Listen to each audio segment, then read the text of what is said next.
గత 15 సంవత్సరాల నుంచి లో వోల్టేజ్తో కోడూరుపాడు గ్రామం చాలా సఫర్ అవుతూ ఉండేది. తర్వాత కోటమిరెడ్డి సేదరెడ్డి గారు శాసనసభ్యుడిగా అధికార పార్టీలో ఉన్నప్పుడు కోడూరుపాడుకి 33 kV శాంక్షన్ చేయడం జరిగింది. అయినా కూడా ఎక్కడో దగ్గర వైర్లు తెగిపోయి ప్రతిరోజు కూడా చాలా ఇబ్బందులు పడేవాళ్ళమే.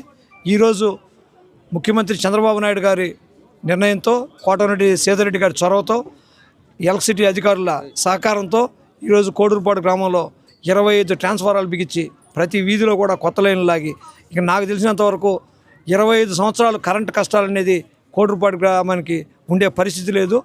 అందువల్ల ఈ విధంగా మా గ్రామానికి సేవలు అందించినటువంటి ముఖ్యమంత్రి చంద్రబాబు నాయుడు గారికి, మన రూరల్ శాసనసభ్యుడు కోటమిరెడ్డి సేదరెడ్డి గారికి, వాడి సోదరుడు గిరిధర్రెడ్డి గారికి, మా ఎలక్ట్రిసిటీ అధికారులందరికీ ప్రత్యేకంగా కృతజ్ఞతలు, ధన్యవాదాలు తెలియజేస్తున్నాను. ఈ 3 phase కరెంట్ వల్ల ఎలాంటి ఉపయోగాలు ఉంటాయి? 3 phase కరెంటు వల్ల వ్యవసాయం రైతులు మోటార్లు కాలిపోవు, ఇళ్లలో ఉండే ఏసీలు కాలిపోవు, ఫ్రిడ్జ్లు కాలిపోవు, ఫ్యాన్లు కాలిపోవు. దానివల్ల ఇప్పుడు ఎక్కడ కూడా లో వోల్టేజ్ ఉండే సమస్యలే ఉండదు. ఇంకోటి ఏంటంటే వ్యవసాయం చేసుకొని ఆధారపడి ఉండే గ్రామం మాది. ఎక్కడ కూడా ఏ మోటార్లు కూడా నిద్రలేసి మొదలుకొని మాకేమీ కాలువ పాడుదల లేదు.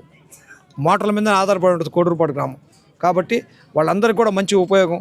ఈరోజు రైతులు హ్యాపీగా ఉండే పరిస్థితి. అందులో ఇంకోటి ఏంటంటే మా గ్రామ రైతు 81 సంవత్సరాల మట్టి రమణయ్య గారు, ఆయన చేత ఈరోజు ఆయన చేతులు కూడా ఓపెన్ చేయటం మా ఊరికి పెద్ద గౌరవంగా భావిస్తున్నాను.